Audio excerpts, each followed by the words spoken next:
Eu tenho uma pergunta aqui que vale para os dois aqui, até para sair um pouco desse assunto, que é o Joel Paviotti, que é o Iconografia da História, que já veio aqui algumas vezes, que ele fala uma proposta para diminuição da desigualdade social, que acho que todos nós concordamos que existe, a visão do Álvaro e do Arthur. Álvaro, proposta para diminuição da desigualdade social.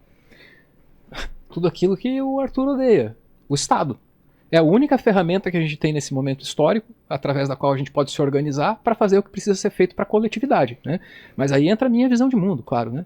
Eu não acredito que você vai deixar o mercado seguir iniciativa privada, sem nenhuma restrição, sem nenhuma organização, e daí, de algum jeito, todos os interesses privados vão se organizar para impulsionar o interesse coletivo. Isso não entra na minha cabeça, né?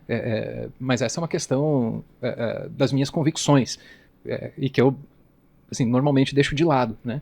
Agora, nesse momento histórico, a gente percebe a importância da estrutura pública. Empresa nenhuma vai construir o Muro da Mauá em Porto Alegre. Empresa nenhuma vai adaptar as cidades brasileiras para os eventos climáticos extremos que estão por vir, né? Empresa nenhuma vai conseguir acabar com a fome no mundo. Se a gente deixar o agro atuar por si só, a prioridade não vai ser essa, vai ser lucrar com a comida e não distribuir a comida direito, né? Isso para mim é um assunto muito sério. O Brasil desarticulou sua política alimentar desde o Michel Temer, né?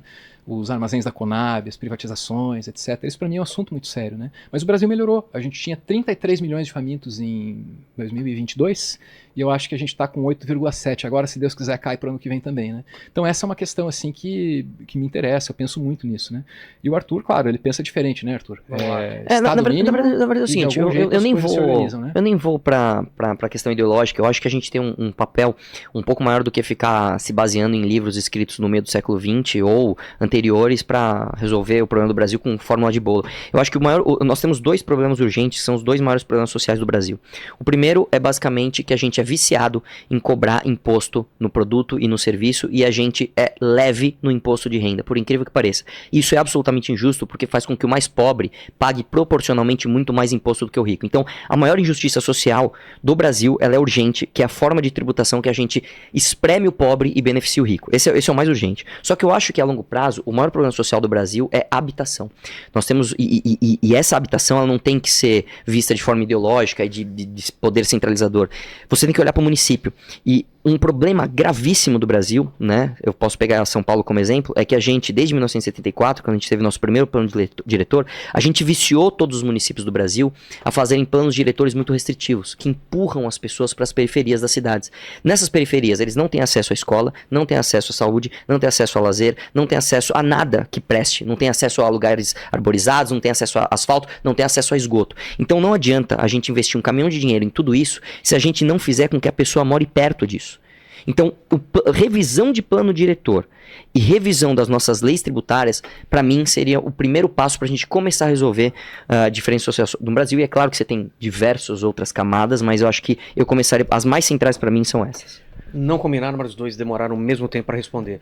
As últimas perguntas, vamos lá? E depois para umas considerações finais de cada um. Vamos lá, para o Álvaro.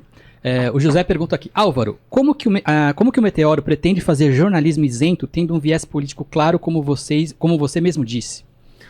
A gente é tudo menos isento. Ele deixou claro isso. Nós temos nossas convicções, elas ficam muito claras, muito bem estabelecidas, a gente prefere ser frontal com elas, né? Então as pessoas têm que saber no que nós acreditamos e tem que ter a segurança de que a gente prioriza os fatos, né? Eu relembro aqui, não há jornalismo que não milite, ainda que discretamente. Não há jornalismo que não? Milite, ainda que discretamente. Nossa, posso falar e aí a gente acaba fazendo essa diferenciação, né? Entre o lobby e a militância. O lobby é o da empresa. O lobby é o... Ah, tá. O lobby é o da empresa, o lobby tem dinheiro, né? A militância é de quem tá com o pé no chão, é de quem tá lutando por uma causa. Que usa o que tem na mão. Mas no fim das contas, essas duas coisas se encontram, né? Por que o lobby é bonito e a militância é feia e deve ser condenada? Eu acho que essas coisas existem e devem ficar claras na nossa comunicação. Né? Mas a pergunta era como... mudar o Brasil? Não, a pergunta foi sobre jornalismo. Não, eu sei, mas como... O começo da pergunta. Não, é como o Meteoro pretende fazer jornalismo isento. Ah, tá. Não, mas isso... Não pretende. Já deixou claro, não pretende. Posso falar? Mas é. Baita resposta. E quem diz isso tá contando meia verdade, né? Nós fazemos jornalismo totalmente isento, não existe isso. Vamos lá, pro Arthur. O Bruno Araújo pergunta aqui, ó. Arthur, qual sua opinião sobre o banimento do TikTok nos Estados Unidos? Taxação de 100% dos EVs chineses e a falta de liberdade dos universitários de protestar. Posso falar? Primeiro que é o seguinte, não teve falta de liberdade de universitário protestar não, cara. Lá é o seguinte, lá você não pode impedir ninguém de estudar e antissemitismo não é permitido em universidades. Tanto que os caras saíram de lá presos e, se não me engano, eu não lembro agora a estatística, mas acho que 80% das pessoas que foram presas não eram estudantes daquelas universidades. Obrigado. Segundo ponto, você falou do banimento do TikTok. Cara, eu, diferente do que o Álvaro pensa, eu não sou um defensor do não Estado. Eu acho que há de haver regulação e o TikTok é uma empresa chinesa que tem interesses diferentes das democracias ocidentais e deve sim ser amplamente controlado pelo Estado no Brasil e nos Estados Unidos também. Você viu só, cara, como eu sou surpreendente, cara? Você achou que ia dar uma resposta assim, o Estado não pode se meter nas atividades econômicas? Não é nada disso. O TikTok é comunista, você tá com medo? Eu acho, não, eu não sei, eu não acho que o TikTok seja institucionalmente comunista, mas ele está sob... nossos dados igual o Facebook. Não, mas não adianta você tentar ridicularizar a minha resposta, porque ela não é vazia e ideológica, ela é uma resposta bem pragmática. O TikTok ele está submetido a um governo autoritário que pode sim, este sim, o governo, pegar os dados que a empresa tem e usar da maneira que quiser, cara. Mais do que isso, a gente sabe que os algoritmos de rede social são todos caixas pretas. E eu não acho que isso seja saudável se você tem uma democracia que regula o tempo de TV no segundo, você simplesmente fala assim, não, tudo bem, o seu algoritmo pode privilegiar o discurso que for sem eu nem ver. Não pode, cara, eu acho que tem que ter regulação. Inclusive, um outro ponto de debate muito bom que a gente poderia ter é o PL 2630, o PL da regulamentação das redes sociais, que eu, com muito mérito, vim aqui e desmontei a narrativa do próprio relator, que era o Orlando Silva, e por conta do meu método estridente e não sei o que e tarará, ele não conseguiu aprovar o projeto, né? Então, assim, eu sou a favor sim, cara. Eu acho que tem que ter regulação do Estado no TikTok, sim. Eu não sou otário, não. Quer comentar alguma coisa sobre a PL ou vamos pra próxima? Pode seguir. Vamos lá, gente. Ele só quis dar risada mesmo. Vamos lá. Tá sem argumento. Que otário esse cara. Tá, responde aí. Arthur. Tô comportado, velho. O cara riu da minha cara, mas não tem. Não sabe rebater. Vamos lá, o Jorge Luiz pro Álvaro. Álvaro, boa tarde, não, boa noite, né? Tudo bem com você? Gostaria muito de saber de você se quando o Guga Noblar questiona o Nicolas na Câmara, é provocação ou jornalismo profissional? Eu não sei do que ele tá falando. Então, a gente não sabe qual dos questionamentos. Sei, acho que foi um, recente. Se me permite, é um que ele pergunta pro Nicolas, acham até que você é deputado, o Guga Noblar tem esse viés mais não, foi aqui, eu acho que é o corte realmente daqui que o ele Guga falou. Noblar foi do CQC, não? Foi, né? Foi. Então o CQC inaugurou essa coisa, Esse né? método, de andar pelos corredores do Senado e na Câmara, com aquelas provocações. E no começo até era bonitinho e era divertido, e eu também gostava, e todo mundo gostava.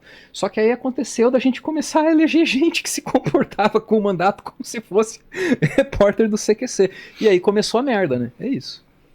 Por o Arthur? A última aqui pro Arthur. Miguel Baldi pergunta: Arthur, você defendeu o voto impresso 2 vezes, apesar de falar que não apoiava o Bolsonaro. Sim. E o Eduardo Bolsonaro te passou pra trás. Verdade. Você ainda tem vontade de dar na cara dele, como disse no podcast? Não, de jeito nenhum, cara. Eu falei isso, nossa, eu falei isso, mandei muito mal. Não quero dar na cara de ninguém, velho. Puta coisa idiota e jamais quero incentivar esse tipo de coisa. Eu acho que a gente tem que resolver as nossas coisas assim, ó, no debate. Inclusive, fazer um elogio ao Álvaro, cara. Ele foi muito corajoso, muito homem de ter vindo aqui debater comigo. Em nenhum momento me agrediu, nada. E coisa que outros esquerdistas, vou citar de novo, o bunda mole do Cauê Moura, não tem coragem de fazer.